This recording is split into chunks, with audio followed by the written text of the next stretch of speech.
Hello friends, मैं जय आपका विशेष ज्ञान में स्वागत है। फ्रेंड्स आज की इस वीडियो में मैं एक व्यूअर के क्वेश्चन को सॉल्व करूंगा। तो आपको बता देता हूं कि उनका क्वेश्चन क्या था। उन्होंने मुझसे ये पूछा था कि मुझे अप्रैल 2019 में एक इनवॉइस रिसीव हुई है, टेलीफोन इनवॉइस, जो कि मेरा एक्चुअल में एक्सपेंस है मार्च 2019 का। यानी उन्होंने जो मार्च में कॉल वगैरह की थी उसका जो बिल आया है वो आया है अप्रैल 2019 में। यहाँ पर फाइनेंशियल ईयर चेंज हो जा रही है। एक्चुअल में ये जो एक्सपेंस है ये 18-19 की है, फाइनेंशियल ईयर 18-19 की, लेकिन बिल जो रिसीव हो रहा है ये 19-20 में रिसीव हो रहा है। तो उनका ये क्वेश्चन था कि ये जो जीएसटी इसमें लगी हुई है, इनवॉइस में, टेलीफोन बिल में जो जीएसटी लगी हुई है, ये हम किस मंथ में क्लेम करेंगे, इसकी आईटीसी हम किस मंथ में क्लेम करेंगे। तो इसकी आईटीसी जो क्लेम करनी है अप्रैल 2019 में आपको इनवॉइस रिसीव हुई है और डेट भी इनवॉइस पर अप्रैल की है। तो इस सिचुएशन में इसकी जो आईटीसी है आप अप्रैल मंथ की जब रिटर्न फाइल करेंगे मई मंथ में, तब आप इसकी आईटीसी क्लेम करेंगे। लेकिन यहां पर ये जो एक्सपेंस है ये एक्चुअल में एक्सपेंस है हमारा मार्च 2019 का। और इनकम टैक्स की बात करें तो जो भी हमारा एक्सपेंस होता है वो हमें पीएनएल अकाउंट में उसी ईयर में दिखाना होता है, नेक्स्ट ईयर में नहीं। भले हम उसकी पेमेंट करें ना करें वो एक अलग बात है, लेकिन एक्चुअल में ये जो एक्सपेंस है ये तो मार्च मंथ का है, तो हमें पीएनएल अकाउंट में एक्सपेंस को बुक करना होगा मार्च मंथ में। तो उनका यही क्वेश्चन था कि हम जो ये एक्सपेंस को बुक करेंगे मार्च मंथ में, तो किस तरीके से हम टैली में इसकी एंट्री करेंगे मार्च मंथ में इस एक्सपेंस को बुक करने के लिए, और फिर बाद में हम अप्रैल मंथ में हम अपनी आईटीसी खड़ी करना चाहते हैं जो कि हम क्लेम कर सकें मई मंथ में। तो इस तरह की एंट्री हम किस तरीके से टैली में कर सकते हैं। तो आज मैं आपको इस वीडियो में यही बताऊंगा कि किस तरीके से आपको इसकी एंट्री करनी है। मैं अपने तरफ से पूरी कोशिश करूंगा कि मैं आपको अच्छे से अच्छे तरीके से बता सकूं कि किस तरीके से आपको इसकी एंट्री करनी है। फिर भी अगर आपको लगे कि आपके पास इससे अच्छा कोई सॉल्यूशन है इस कॉन्सेप्ट को लेकर, इसकी जो एंट्री उसको लेकर, तो आप मुझे कमेंट बॉक्स में बता सकते हैं। तो फिर मैं उसके ऊपर एक सेपरेट वीडियो क्रिएट करने की कोशिश करूंगा। तो चलिए वीडियो स्टार्ट करते हैं। फ्रेंड्स, मैं इस एंट्री के दो प्रोसेस बताऊंगा, तो दोनों प्रोसेस में आपको जो अच्छा लगे आप उसे यूज कर सकते हैं। फ्रेंड्स, एंट्री बताने से पहले आप ये देख लीजिए कि लेजर्स कैसे क्रिएट करने हैं इस सिचुएशन में। तो देखिए, जैसे टेलीफोन एक्सपेंस की मैं बात करूं तो आप इस तरीके से कुछ भी नाम दे सकते हैं। जैसे मैंने यहाँ पर टेलीफोन एक्सपेंस लिखा है, इनडायरेक्ट एक्सपेंस में आपको रखना होगा। उसके बाद यहाँ पर जीएसटी को एप्लीकेबल कर लेना होगा और स्टेचुटरी एंड टैक्सेशन में जाकर जीएसटी आप इनेबल करके आएंगे। उसके बाद सेट अल्टर जीएसटी डिटेल्स में जाकर आप यहाँ पर अपना जो भी इसका एसएससी कोड है, मैंने ऊपर डिस्क्रिप्शन में डाल दिया, फिर से मैं यहाँ नीचे डाल देता हूँ, ये आप अपना एंटर कर लेंगे। उसके बाद नेचर ऑफ ट्रांजैक्शंस में यहाँ पर परचेज टैक्सेबल चूज कर लेंगे। आप चाहें तो नॉट एप्लीकेबल भी कर सकते हैं, एंट्री टाइम भी इसे वहां पर चूज कर सकते हैं। लेकिन अगर आप अपने ही स्टेट में ये सारी सर्विसेज ले रहे हैं तो उस सिचुएशन में यहाँ परचेज टैक्सेबल चूज कर लें, कोई दिक्कत नहीं है। उसके बाद टैक्सेबिलिटी टैक्सेबल, और उसके बाद यहाँ पर जो भी आपका इसके ऊपर जीएसटी एप्लीकेबल है, जैसे मैंने यहाँ पर 18% लिया हुआ है, वो आप यहाँ पर अप्लाई कर लेंगे। उसके बाद यहाँ पर सर्विस चूज करते हुए इसे एक्सेप्ट कर लेंगे। इसका लेजर आपने समझ लिया कि आपको किस तरीके से क्रिएट करना है। इसके बाद रिवर्सल ऑफ टैक्स का, ये मैं आगे आपको बताऊंगा कि कहाँ इसका यूज आएगा। ये लेजर आपको अंडर करंट एसेट में क्रिएट कर लेना है। नाम आप कुछ भी रख सकते हैं, लेजर्स का वो आपके ऊपर डिपेंड करता है। मैंने यहाँ पर अपने तरफ से जो समझा मैंने उसका नाम रख लिया है। उसके बाद यहाँ पर जैसे कि इनपुट सीजीएसटी, एसजीएसटी वगैरह के लेजर तो आपने क्रिएट करना सीख ही लिया होगा आज तक कि कैसे उसे क्रिएट किया जाता है, इसलिए मैं उन सब लेजर्स के बारे में नहीं बता रहा हूँ। उसके बाद जैसे जो भी आपकी बीएसएनएल है या जिसकी भी आप सर्विसेज ले रहे हैं उसका लेजर क्रिएट करने के लिए नाम में उसका नाम लिख देंगे बीएसएनएल, जैसे मैंने लिखा हुआ है अंडर सन्ड्री क्रेडिटर। उसके बाद जो भी जीएसटी नंबर वगैरह है वो आप एंटर कर लेंगे। अब चलिए हम एंट्री की तरफ बढ़ते हैं। फ्रेंड्स, आप देख सकते हैं यहाँ पर मैंने डे बुक ओपन करके रखा है और मैंने सारी एंट्रीज पहले से ही करके रख ली है। अब मैं अंदर चल के आपको दिखाता हूँ कि आपको किस वाउचर में और कैसे एंट्री को करना होगा टैली में। यहाँ पर मैं एक बात क्लियर कर दूं कि ये जो मैंने एंट्री की है फाइनेंशियल ईयर 18-19 में की है, क्योंकि इस ईयर में हमें जो है वो एक्सपेंस बुक करनी है पीएनएल अकाउंट में। भले हम आईटीसी क्लेम नहीं कर सकते हैं क्योंकि एक्चुअल में हमें इनवॉइस रिसीव हुई है अप्रैल 2019 में, तो हम यहाँ से आईटीसी को इस ईयर से रिवर्स कर देंगे। लेकिन हमें एंट्री जो करनी है इस ईयर में भी करनी होगी, तभी हमारे पीएनएल अकाउंट में वो एक्सपेंस रिफ्लेक्ट होगा। तो देखिए फ्रेंड्स, यहाँ पर जो ये मैंने एंट्री की है ये मैंने जर्नल वॉचर में की है। आप चाहें तो परचेज वॉचर में भी कर सकते हैं, लेकिन अभी आपको एक्चुअल में मार्च मंथ में ये नहीं पता है कि इनवॉइस का नंबर क्या है। तो इस सिचुएशन में आपको मैं यही सजेस्ट करूंगा कि आप जर्नल वॉचर में एंट्री कर लें। लेकिन अगर आप परचेज वॉचर में भी करेंगे तो सेम इफेक्ट पड़ेगा जैसा कि आपको यहाँ पर इफेक्ट पड़ने वाला है। यहाँ पर जो ये मैंने एंट्री की है ये मैंने 31 मार्च को की है, क्योंकि ये जो सर्विस है मैंने पूरे मंथ यूज की होगी और बिल मुझे रेज हो रहा है अप्रैल मंथ में, तो मैंने इसीलिए लास्ट डेट को ये एंट्री कर ली है। अब यहाँ पर देखिए मैंने डेबिट किया है टेलीफोन एक्सपेंस के लेजर को, जो भी अमाउंट जीएसटी से पहले होगी, जैसे कि मैंने यहाँ पर एज्यूम किया कि 500 होगी, उसके बाद जीएसटी लगी होगी, तो वो अमाउंट मैंने यहाँ पर एंटर कर लिया है। उसके बाद इनपुट सीजीएसटी एसजीएसटी करके मैंने यहाँ पर जो भी उसकी जीएसटी है, जैसे कि मैंने यहाँ पर 18% जीएसटी मान के चला हूं मैं, तो वो मैंने यहाँ पर एंटर कर लिया है। उसके बाद मैंने क्रेडिट कर लिया है बीएसएनएल के लेजर को, तो टोटल अमाउंट हो गया 590। यहाँ पर मैंने ये एज्यूम किया है कि जो टेलीफोन बिल मुझे मिला है वो 590 का मिला है विथ जीएसटी। तो इस तरीके से आपको एंट्री कर लेनी है। आप चाहें तो मैं फिर से आपको रिमाइंड कर दे रहा हूं, आप चाहें तो परचेज वाउचर में भी इसकी एंट्री कर सकते हैं, लेकिन यहां पर एक कंडीशन है, क्योंकि आपको इनवॉइस नंबर वगैरह एक्चुअल में नहीं पता है और डेट वगैरह एक्चुअल में नहीं पता है, इसीलिए जर्नल वाउचर में एंट्री करें तो ज्यादा बेहतर रहेगा। इसके अलावा आप चाहें तो पेमेंट वाउचर में भी कर सकते थे, लेकिन वो इस सिचुएशन में वैलिड नहीं होगा। वो तब वैलिड होता है जब आप पेमेंट कर लेते हैं, हाथों हाथ जब इनवॉइस रिसीव होती है उस समय जब आप पेमेंट कर लेते हैं, तो उस मंथ के लिए, उस टाइम के लिए वो एंट्री वैलिड होती है। अभी वो एंट्री वैलिड नहीं होगी। यहां पर मुझे ओवरराइड के लिए बोल रहा था, क्योंकि मैंने वहां पर एचएसएन कोड वगैरह चेंज किया था, इसीलिए बोल रहा था। बाकी आपको सोचना नहीं है, आपको नहीं बोलेगा। अगर बोले तो ओ प्रेस कर दीजिएगा अगर ओवरराइड के लिए कभी भी कुछ बोले, क्योंकि अगर आपने कुछ चेंज किया हो तो। उसके बाद देखिए फ्रेंड्स, यहां पर मैं ये जो मैंने रिवर्स की एंट्री की, ये मैं यहां से डिलीट कर रहा हूं, ताकि मैं सबसे पहले आपको इफेक्ट दिखा सकूं जाकर स्टेशनरी रिपोर्ट्स में और बैलेंस शीट में। तो ये एंट्री मैं यहां से पहले डिलीट कर ले रहा हूं। अब चलिए हम इसका इफेक्ट देख लेते हैं। यहां पर हमें आना होगा स्टेशनरी रिपोर्ट, जीएसटीआर 2 में मार्च मंथ हम चूज कर लेंगे।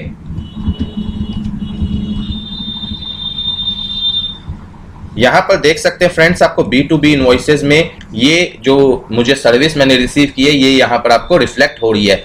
इसके अलावा मैंने एक एंट्री और भी की थी परचेज की, जो कि एग्जाम थी, तो वो आपको नीचे रिफ्लेक्ट हो रही है। लेकिन अभी हम इसी एंट्री पे फोकस करके चलते हैं। ये आपको एंट्री यहां पर रिफ्लेक्ट हो गई। अब हम 3B की बात कर लेते हैं, तो यहां पर भी आप देख लीजिए,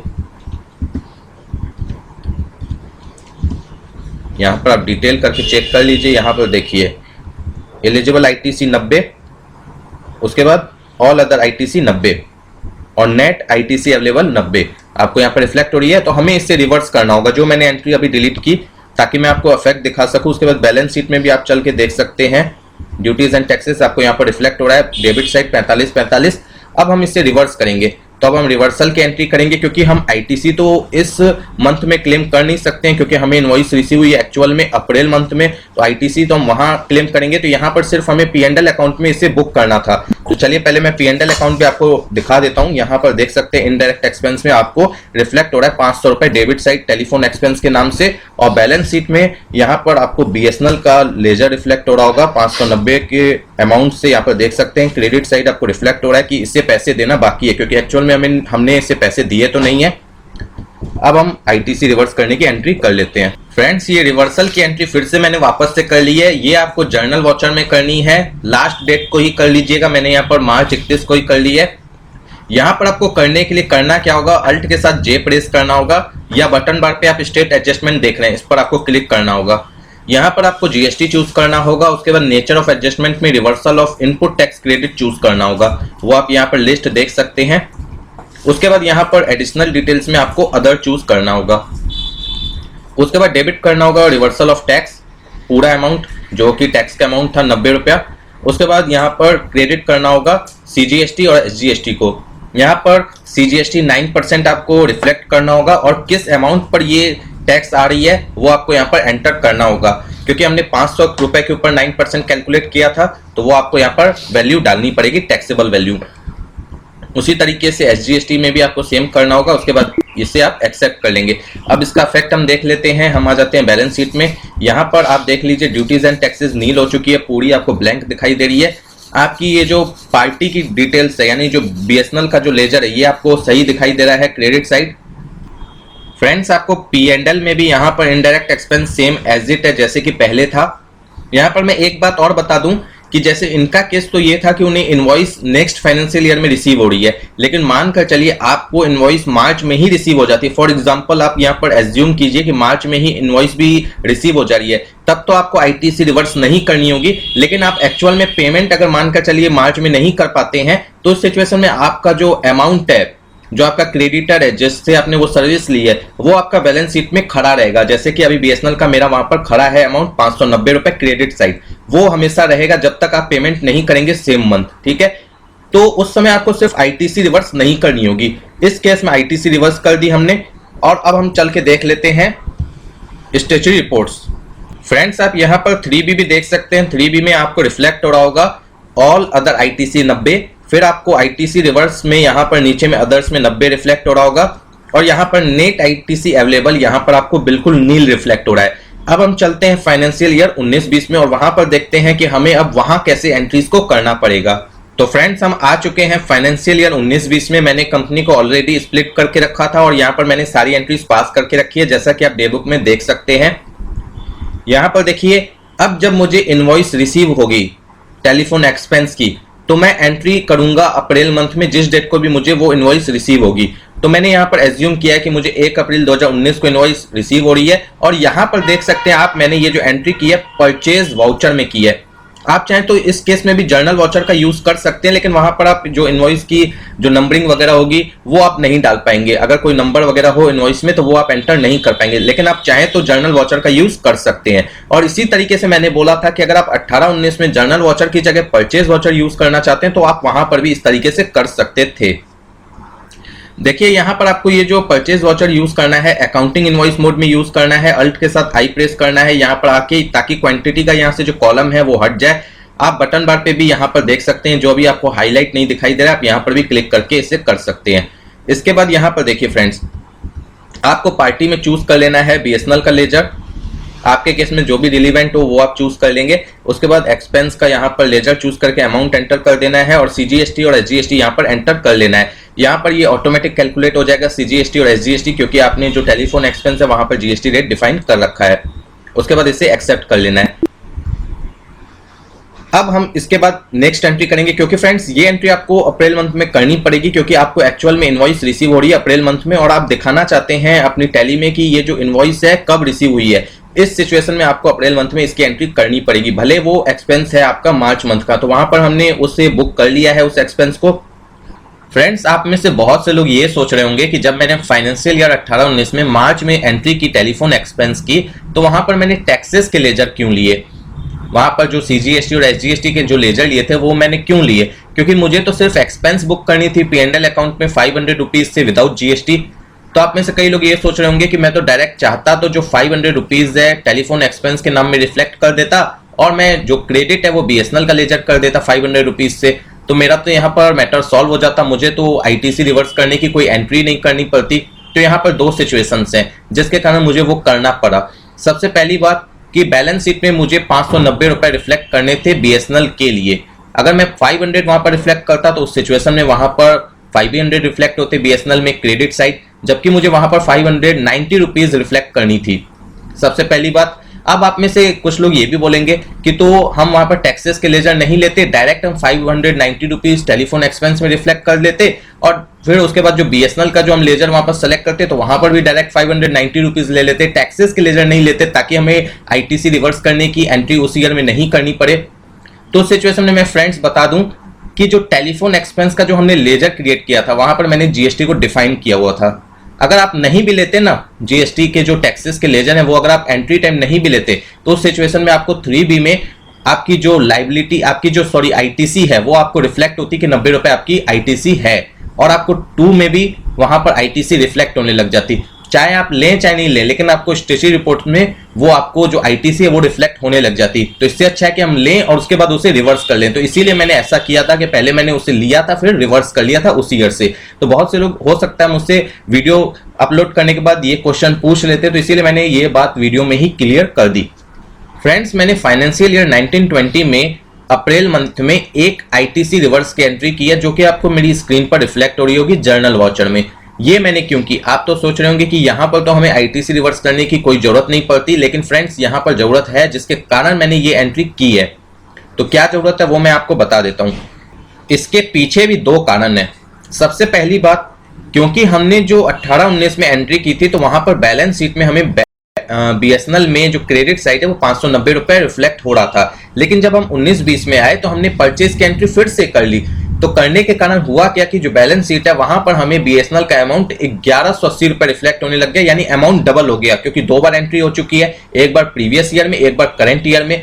तो हमें तो वहां से वो 590 रुपए हटाने पड़ेंगे, तो उसके लिए हमें रिवर्स करना होगा बीएसएनएल के लेजर को। अब आप सोच रहे होंगे कि तो फिर हमने यहाँ टैक्सेस के लेजर को क्यों सेलेक्ट किया, जो कि आपको स्क्रीन में रिफ्लेक्ट हो रहा है। इसके पीछे भी लॉजिक है, इसके पीछे ये लॉजिक है क्योंकि करंट असेस्ट में रिवर्सल ऑफ टैक्स के नाम से आपको अमाउंट रिफ्लेक्ट हो रहा है 90 रुपए, जो कि आपने प्रीवियस ईयर में की थी आईटीसी रिवर्स करने की एंट्री। वहां पर आपने रिवर्सल ऑफ टैक्स का जो मैंने जो लेजर क्रिएट किया था, वहां पर मैंने उसमें वो अमाउंट रिफ्लेक्ट कर लिया था 90 रुपए, जो कि करंट एसेट साइड आपको रिफ्लेक्ट हो रहा था। सॉरी, मैं आपको वहां पर दिखाना भूल गया था उस ईयर में, लेकिन वो वहां पर करंट एसेट में रिफ्लेक्ट हो रहा था 90 रुपए। तो उससे भी तो मुझे इस ईयर में आके यूज करना था, यूटिलाइज करना था, जिसके कारण मुझे पहले यहां पर 19-20 में एक रिवर्सल की एंट्री करनी पड़ी। यहां पर इस एंट्री को करने से मेरे दो अमाउंट घटेंगे, फिर मुझे वापस से आईटीसी क्लेम करने की एंट्री करनी होगी, यानी इंक्रीज करने की एंट्री करनी होगी। देखिए यहां पर फिर से मैं रिमाइंड कर दे रहा हूं, मुझे बीएसएनएल का 590 रुपए लेस करना था बैलेंस शीट में, क्योंकि दो एंट्री होने के कारण वहां पर वो अमाउंट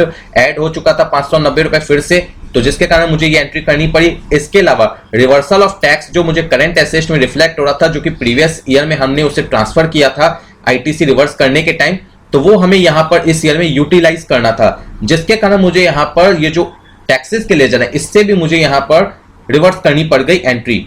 तो देखिए अब आप ये एंट्री किसी भी डेट को कर सकते हैं, जिस डेट को आप इनवॉइस की एंट्री करेंगे उसी डेट को कर सकते हैं। यहाँ पर आपको जर्नल वॉचर में आके फिर से स्टेट एडजस्टमेंट करना होगा, GST, reversal of input tax credit, others.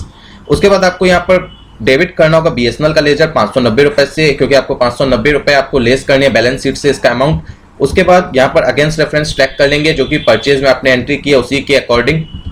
उसके बाद टेलीफोन एक्सपेंस का जो लेजर है यहाँ पर 500 एंटर करेंगे, और इनपुट सीजीएसटी और एसजीएसटी में आप 45 एंटर करेंगे, और इसी तरीके से आप चूज कर लेंगे 9% रेट डाल देंगे, और जो टैक्सेबल वैल्यू है वो एंटर कर लेंगे।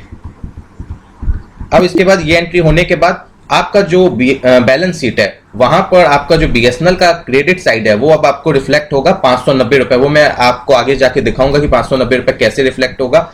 और इसके बाद क्योंकि हमने यहां पर आईटीसी भी रिवर्स कर दी, हमने यहां पर परचेज की एंट्री करके आईटीसी को इंक्रीज किया था, जो कि हम क्लेम कर सकते थे, लेकिन इस एंट्री को करने के कारण जो अभी हमने देखी, इसके कारण हमारी आईटीसी रिवर्स हो गई। तो अब हमें उसे वापस तो लाना पड़ेगा आईटीसी को, और आईटीसी को रिवर्स करने के पीछे क्या लॉजिक था वो मैंने आपको बता दिया, क्योंकि रिवर्सल ऑफ जो टैक्स का लेजर है उसमें से हमें जो यूटिलाइज करना है टैक्स, उसके लिए मैंने उसे रिवर्स किया। तो अब देखिए वो मैंने यहाँ पर वापस ले आया। फिर मुझे एक जर्नल वॉचर में एक एंट्री करनी होगी, फिर सेम डेट को कर सकते हैं, लेकिन यहाँ पर स्टेट एडजस्टमेंट अलग होगा। यहाँ पर increase of input tax credit ले लेना होगा और अदर्स ले लेना होगा। उसके बाद इनपुट सीजीएसटी, फिर यहाँ पर इसी तरीके से रेट वगैरह डिफाइन कर देंगे, टैक्सेबल वैल्यू भी 45 यहाँ पर डेबिट कर रहे हैं हम, और सीजीएसटी को भी डेबिट कर देंगे 45। और रिवर्सल ऑफ टैक्स का जो हमारा लेजर था, जो कि हमारा स्प्लिट होके आया था प्रीवियस ईयर से, वो 90 रुपीज से आया था, तो वो यहाँ पर क्रेडिट हो जाएगा। तो अब हम चल के देख लेते हैं इसका इफेक्ट। तो आपको इस ईयर में आके ये 3 एंट्री करनी पड़ सकती हैं। तो अब आइए बैलेंस शीट में, करंट एसेट्स में अभी आपको यहाँ पर रिवर्सल ऑफ टैक्स नाम से कोई लेजर रिफ्लेक्ट नहीं हो रहा है, क्योंकि हमने उसकी एंट्री ऑलरेडी कर ली है। आइए यहाँ पर लाइबिलिटी में, यहाँ पर देखिए ड्यूटीज एंड टैक्सेस में आपको इनपुट सीजीएसटी और एसजीएसटी 45 आपको डेबिट साइड रिफ्लेक्ट हो रहे हैं। इसके अलावा मैंने कोई परचेज की एंट्री की ही नहीं है, जिसके कारण आपको यहाँ पर कोई अमाउंट रिफ्लेक्ट हो। उसके बाद आपको क्रेडिटर में 590 रुपए बीएसएनएल के भी रिफ्लेक्ट हो रहे हैं क्रेडिट साइड। पीएनएल अकाउंट में तो आपको कुछ भी रिफ्लेक्ट नहीं होगा, क्योंकि वो एक्सपेंस इस ईयर का था ही नहीं। अब हम चलते हैं स्टेचुटरी रिपोर्ट्स 3B में, देख लेंगे कि क्या इफेक्ट पड़ रहा है।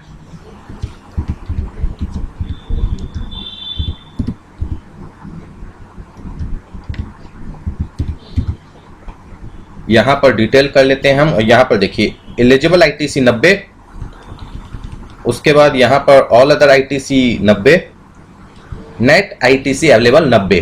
ठीक है, तो अब आप इसकी जब रिटर्न फाइल करेंगे मई मंथ में, तो आप इसकी आईटीसी क्लेम कर लेंगे। फ्रेंड्स, आप में से कई लोग ये सोच रहे होंगे कि जो मैंने फर्स्ट प्रोसेस में आपको एंट्रीज बताई, तो उसमें आपको टोटल 5 एंट्रीज करनी पड़ गई। फाइनेंशियल ईयर 18-19 में 2 एंट्री, एक जर्नल वॉचर में उसे बुक करने की एंट्री, एक्सपेंस को एक रिवर्स करने की एंट्री। उसके बाद 19-20 में आपको फिर एक परचेज की एंट्री करनी पड़ी, फिर एक रिवर्स करने की एंट्री करनी पड़ी, और फिर वापस से आईटीसी को इंक्रीज करने की एंट्री करनी पड़ी। टोटल 5 एंट्री करनी पड़ गई सिर्फ एक एंट्री के लिए। तो आप सोच रहे होंगे ये तो थोड़ी कॉम्प्लिकेटेड है, इतनी सारी एंट्रीज करना है सिर्फ एक एंट्री के लिए। तो इसका कोई अनदर सॉल्यूशन है कि नहीं। तो मैं आपको बता दूं कि अब मैं आपको सेकंड प्रोसेस बताने जा रहा हूं। आपको इनमें से जो बेटर लगे आप उसका यूज कर सकते हैं, इसमें कोई दिक्कत नहीं, आप उसका यूज कर सकते हैं। लेकिन जो फर्स्ट प्रोसेस था सबसे बेटर यही प्रोसेस होगा मेरे हिसाब से। आपके हिसाब से अगर कोई सजेशन है तो आप मुझे कमेंट बॉक्स में दे देंगे। अब देखिए, फाइनेंशियल ईयर 18-19 की मैं बात करूं तो वहां पर एंट्री सेम रहेगी जैसे कि मैंने अभी तक आपको बताई, एज इट वही एंट्री वहां पर रहेगी, ठीक है।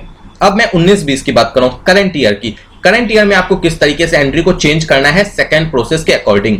यहां पर आपको क्या करना है, ये जो परचेज की एंट्री मैंने की है इसे करना ही नहीं है, इसे नहीं करेंगे हम परचेज की एंट्री को।